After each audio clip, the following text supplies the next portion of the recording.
Hello and welcome to Market Wrap, an initiative by ICICI Direct. And I have with me Mr. Pankaj Pandey, Head Research, ICICI Securities, to talk about markets. Long-awaited correction is here with single-day drop of around 600 points for Nifty and nearly 2,000 points for Sensex. Bank Nifty was a major loser on Friday in Friday's trade, losing around 2,000 points and nearly 5%. Uh, Pankaj, welcome to the show. This kind of a correction was long awaited. Now that it's here, what should one do? So good afternoon, Gitu. We have seen nearly 13% kind of a rally post budget, and subsequent to that, profit taking was expected. We witnessed some profit taking last week. This week, we witnessed a slightly more intensified profit taking, and I think largely driven by global cues because in US, what we have seen is that the US 10-year yields have jumped up to 1.5%. Mhm. And largely, it's a sort of a good problem to look at because the US yield is also tracking the economic optimism which is getting generated there. Besides that, there is also a bit of a fear on the inflation side. Mhm. But I think parallelly, we have seen a move in our domestic 10-year yields as well, and which is where banks have taken a knock when the potential gains from treasury is expected to be lower. So I Mhm. think that led to a sort of an extended profit booking, especially in today's session. And I think Bank Nifty largely has been sort of bearing the maximum brunt of it. Otherwise, broader markets, especially mid caps and small caps, today or even this particular week, have been relatively doing a lot more better and actually have outperformed. Mhm. So I think some bit of an extended profit correction can happen. I think 14,600 is what we were expecting market will hold, but markets have reached those levels. So Mhm. probably now I think probably you can look at a correction of 9 to 10 odd percent. So 14,000 to 14,200 is what broadly one can look at. I think bullish bias will get maintained if 14,800 levels are sort of crossed over. Till that time, I think it's a sort of phase wherein you'll see profit taking or markets being in a range or in this particular broader range. So I think Mhm. that's is likely to happen even next week. Mhm. As you said, sir, small cap and mid caps have shown a bit of resilience in today's market too. I mean, the fall was not that sharp as was for the frontline indices. So, what should one do in small cap and market cap? Is there a sign of caution for these stocks also now that we move to next week trading?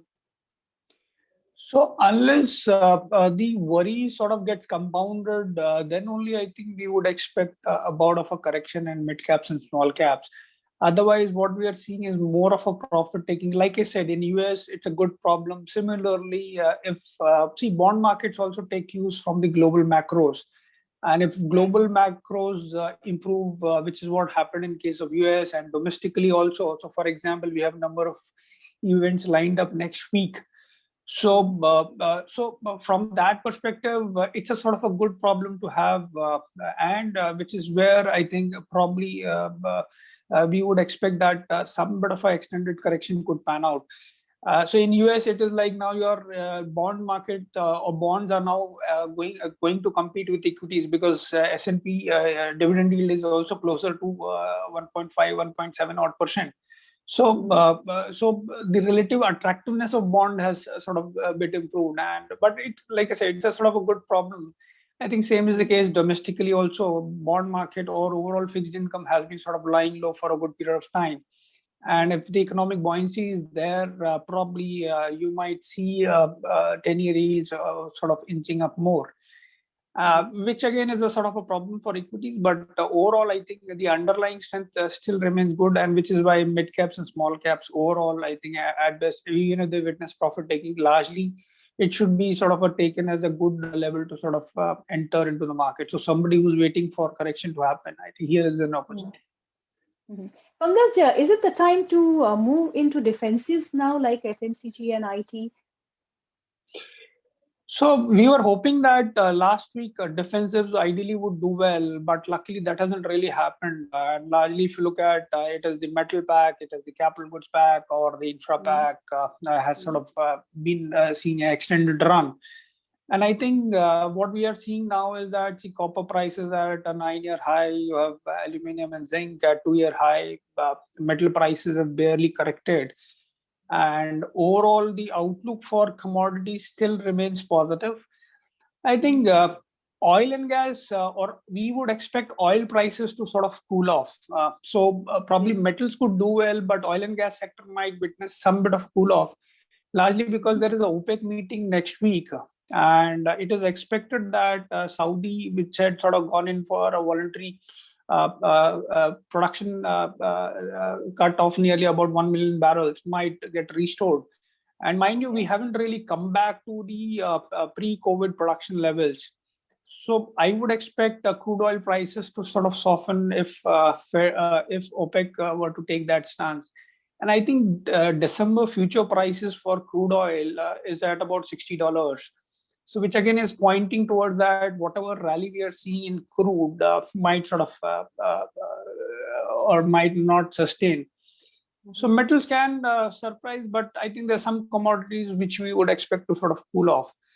So again, it's a sort of a mixed bag. So metals will continue to sort of do well. I think there's some positive commentary, especially coming from Hindalco in terms of debt reduction, in terms of the kind of capex plan what they've announced.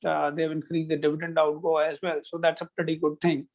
I think metal, we are seeing decent amount of overall investment will help metal as a pack, and with prices not really softening enough, we would expect even metal stocks to sort of do well, especially the likes of Tata Steel or JSW Steel. They haven't really performed recently. So I think that kind of this thing can happen. In addition to that, we are expecting auto numbers to come early part of next week. And we expect that auto companies, especially the CV players, to benefit because CV demand continues to remain strong. And if there is a confirmation of that trend, I think you might see buoyancy there. I think passenger vehicle, the inventory levels are quite low. So wholesale numbers for PV players is expected to be good. I think two-wheelers is expected to be a bit soft. So I think you will have news-driven sort of sector and stock-specific movement to sort of pan out even next week. Tata Motors is holding up quite smartly. What's your view on the company? So Tata Motors, initially we were skeptical that with the kind of debt reduction and FCF generation focus what the company has come out with, that might lead to some undercutting of R&D cost and all that. So, but largely I think they're sort of walking the path in terms of FCF generation. So that way I think the stock is shaping up well. Uh, Mhm. so domestically, I think they would be one of the biggest beneficiary of the upturn in CV cycle. We would expect that the stock will keep doing well. Mind you, it is still quite down substantially. So peak prices were somewhere about closer to 600 rupees. So there's a lot room to sort of catch up. Mhm. But yes, with the cycle turning for CVs and with the company sort of walking the right path, whether in terms of the electrification of the fleet or the kind of upturn what we expect in CV, I think the momentum in the stock can continue. So that way, that looks good. I think contrary to that, Maruti's sort of commentary is a bit disappointing on the EV front. So Yes. I think structurally we are sort of negative on Maruti, and I don't think we are looking to sort of change that also. Mhm.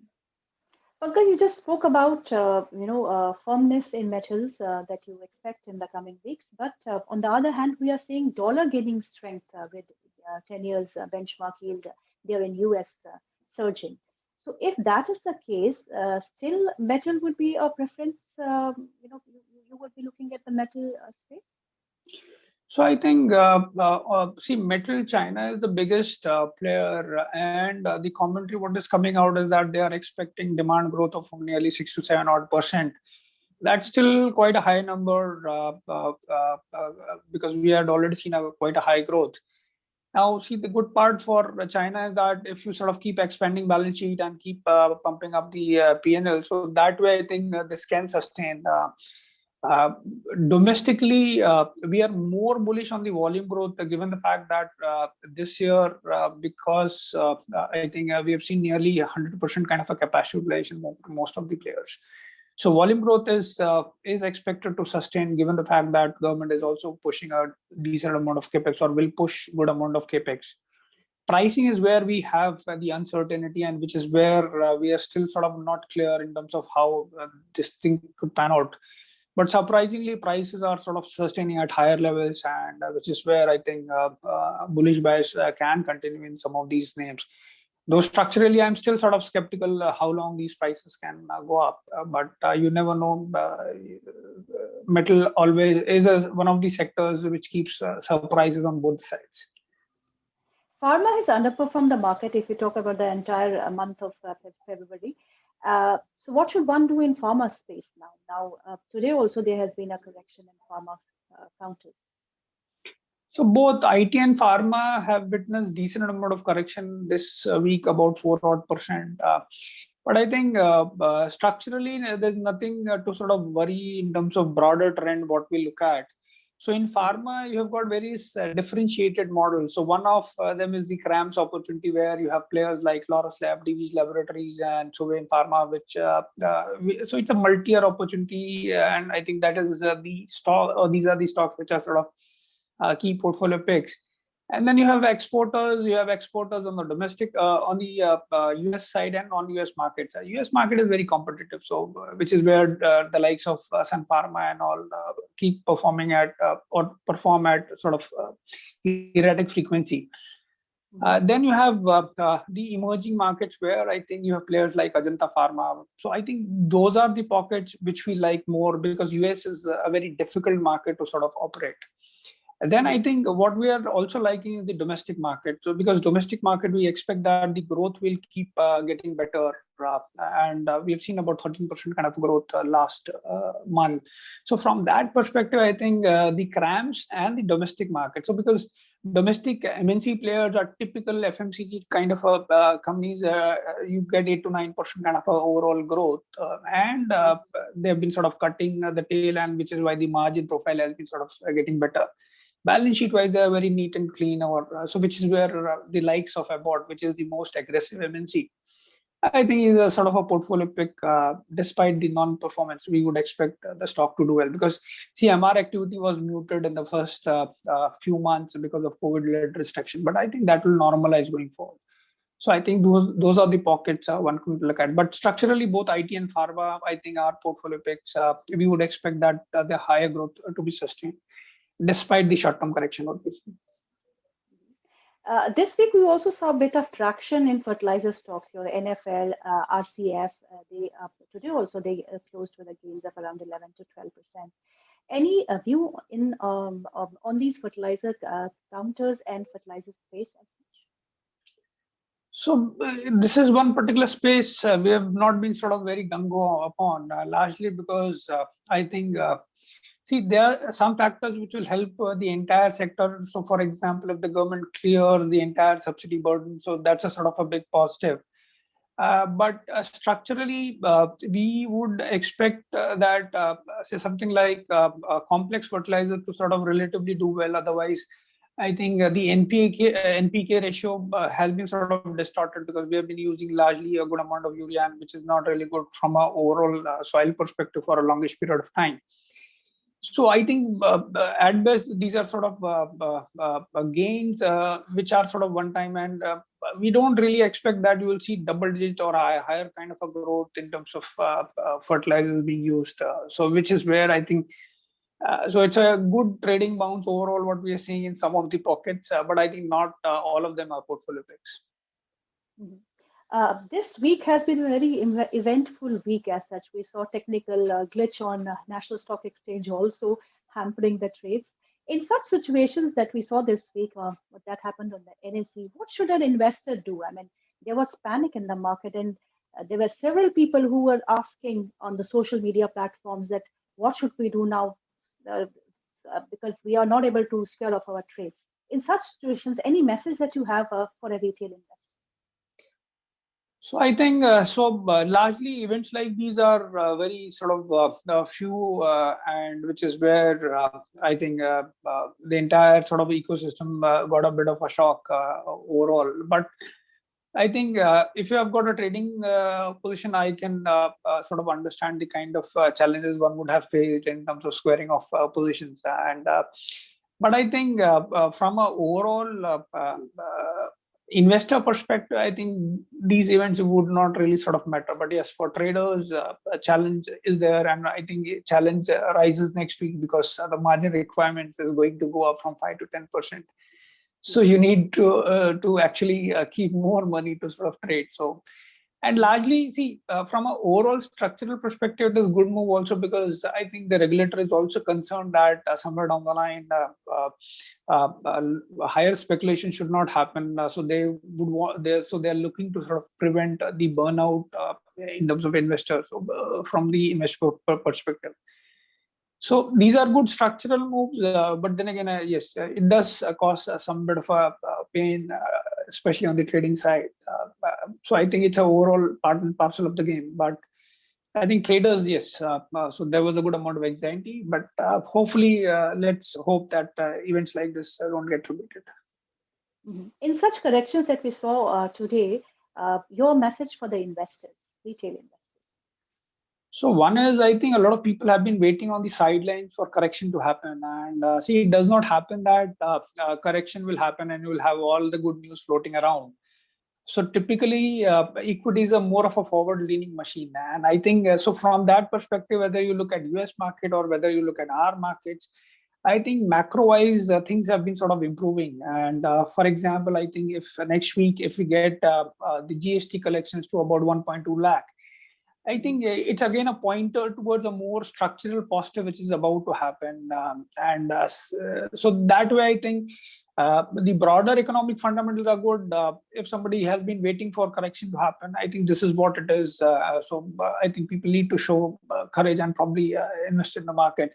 Again, depending on the individual risk appetite. But I think this is a good correction. 8 to 10% correction in a normal market is in a market is a pretty normal thing to happen. I think 9% correction or 10% correction would lead us to about somewhere about 14,000 to 14,200 kind of a level. So I think those are good levels to look at. And I think commentary wise, there's not been any kind of a weakness to sort of suggest that one should turn bearish on the markets. Thank you, Pankaj.